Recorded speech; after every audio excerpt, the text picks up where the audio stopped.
Hello fellow YouTubers, Bear Prepper here. Well, I hope you all had a safe and wonderful Christmas and New Year's. And my prayers go out to those of you that are experiencing the floods or the tornadoes or the earthquakes, any of the devastated areas. And I pray that you're all well. So I took some time off and enjoyed some vacation with family and friends. And I'm back now. I took a break. So today we're going to do pepperoni. You can buy these on Amazon, and I think I have an Amazon store, but I'm not sure. If I can find it, I'll put it down below. It doesn't cost you anything extra. If you want to click it, click it. But these say best used before 2014, October. No, I'm sorry, December of 2014. So what I did was at December of 2014, I took them off my shelf and I put them in the freezer. So now we're going to try to freeze dry them. One of the things you have to be very concerned with on freeze drying is grease. Pepperoni is high in grease, just like bacon. So I do not recommend doing it raw.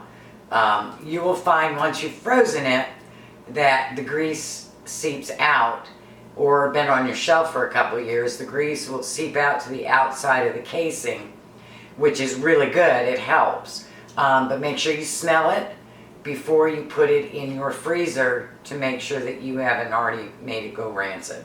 And what I did was I cut a slit in one of them and took a whiff before I put them in the freezer. And they are perfectly fine. And they've been in the freezer for 2 years now.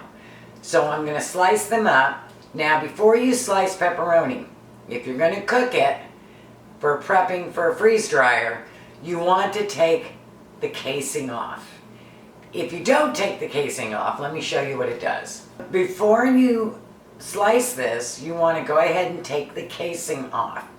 And the reason you want to take the casing off is because once you cook it, if you don't, they turn into little cups. Can you see that? Kind of hard. There we go. And all it does is catch grease, and that's what your pepperoni looks like.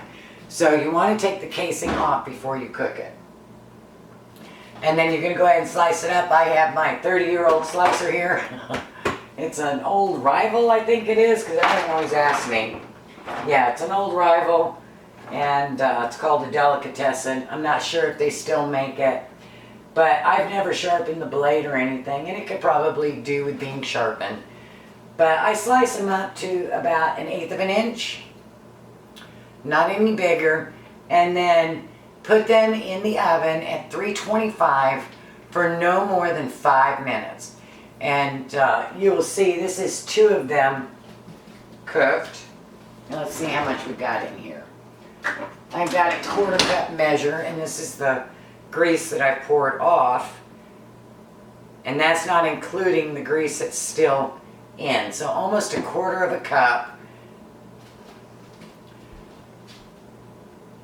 of grease came off in the cooking process of just 2 sticks, which is a lot, and so you have to worry about that going rancid.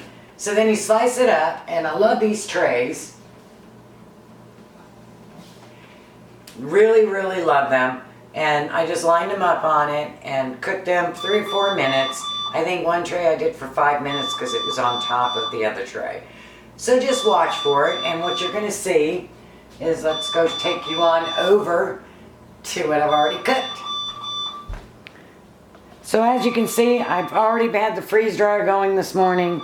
This was leftover meat from our Christmas Eve plate, because we have a Christmas Eve plate every year, and then some divinity. And that did really well. Just did a standard cycle. We have some summer sausage, turkey, that's ham. This is roast beef. This is turkey. This is the ham, and that's the roast beef again. And so rather than watch it go to waste, I went ahead and freeze dried it. So as you can see, I used my cast iron frying pans to weight down my pepperoni. And I did that so that it can suck off as much grease as possible. And as you can see, look at this.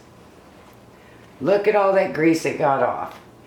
But this is with the casings removed, and it just looks beautiful. So you're just trying to get the edge slightly brown, and that should do it. And then these are the ones where I left the casing on. Now let's go ahead and get these in the freeze dryer and see how they come out. And there we go. We have pepperoni out of the freeze dryer. You can see there's a little grease on the bottom. And so I will be putting this on paper towels to make sure that all of that gets off. And then we'll put some in a jar like we've done the bacon to see how long it lasts and make sure it doesn't go rancid on us. I'll keep you updated. So I wanted to show you what it looks like. This is a freeze-dried pepperoni. As you can see, looks pretty dark. Let's get it out of the shadow. And this is rehydrated. One of them was curled up and the other one was flat.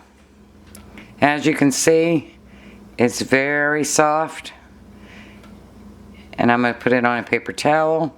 Well, I don't have one ready. Let's give it a taste.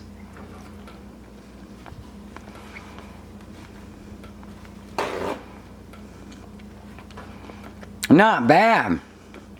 Very good. I'm impressed. That'll work really good on my pizza. Now I did have to rehydrate it for 10 minutes to get it completely in cold water. So keep that in mind. But that's really easy. You can just put some in the night before in a jar or in the morning before you're going to make pizza, and you'll have wonderful pizza.